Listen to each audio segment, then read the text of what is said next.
Hi, I'm going to talk today about the Zoom apocalypse. I use the word apocalypse in the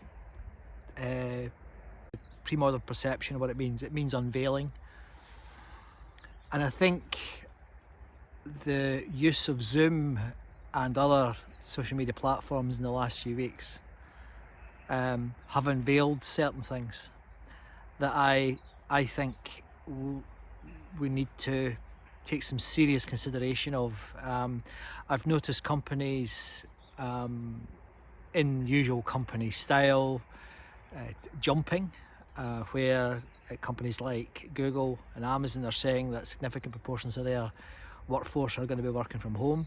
Twitter have said all the people are going to be working from home after the coronavirus pandemic. I think there's some issues with that, but let me go back in time to try and explain what I mean. 1909 was the year one of my book mentors, Tolstoy, died. 1909, before the war, we were still in the sort of post-Victorian era in certainly in the UK and Empire, different time. But 1909 saw a book being written by a guy called Forster, who's well known for other books and other stories, but one story he wrote was a short story actually, and it was called The Machine Stops. Now, I first became aware of this book about 5 years ago, and quite frankly, I couldn't believe it when I read it. It was astonishing because it predicted many of the things we're seeing right now. So in the story, humans have moved subterranean. They are living away from the surface of the earth. They can visit it and go on airship journeys around, but they mainly, and it's stigmatized but to do that, but they live underground. But not only that, they live underground in little pods where their every need is met and where they spend their time talking to one another using the machine. Astonishingly like the internet. This is 1909.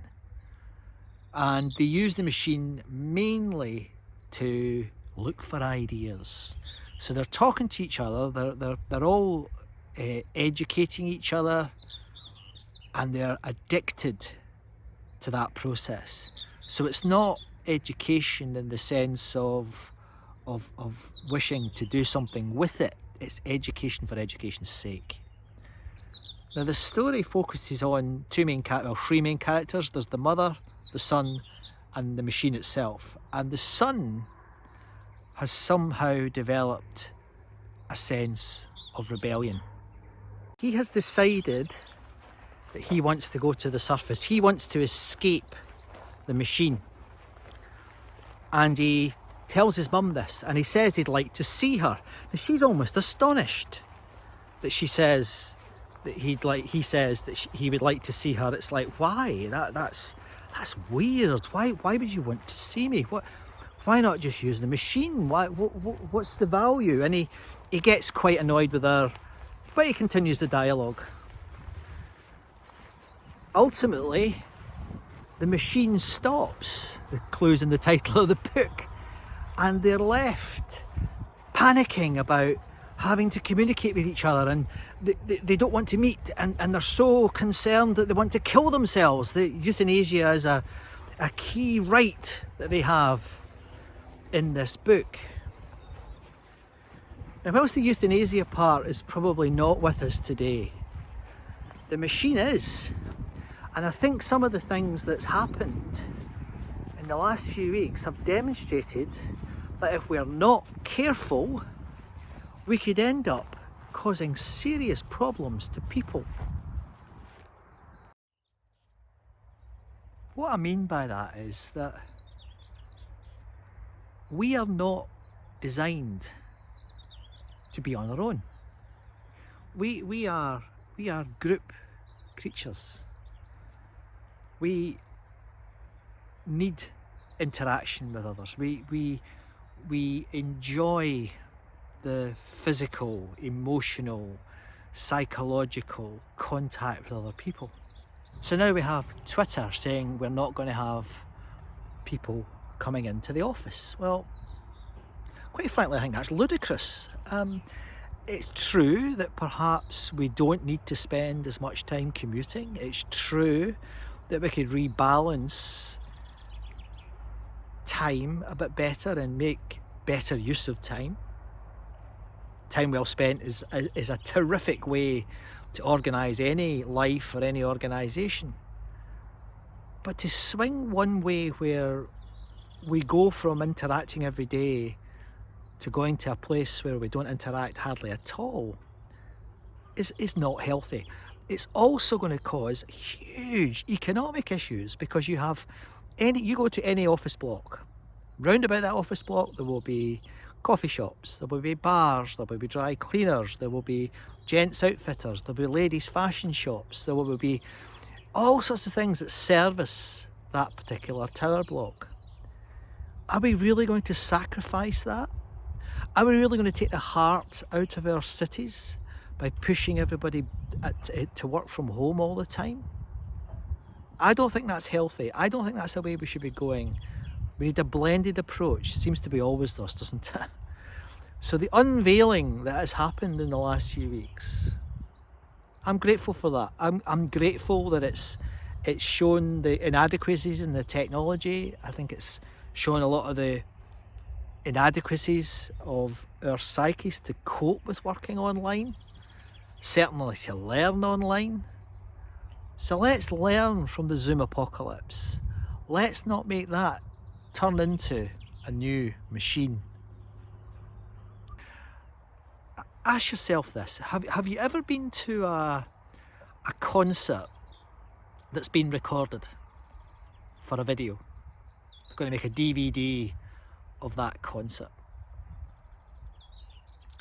I've been to quite a few, and I've experienced it quite a few times. So this is a feeling that I have anecdotal evidence. It's so true. So you go to the concert and it's amazing, and you know the passion and the power and the emotion is just dripping off the stage, and the whole audience is hugely engaged, and every note the guitarist or the singer makes you feel it like it's connected to you. So you rush home and pre-order the DVD from Amazon.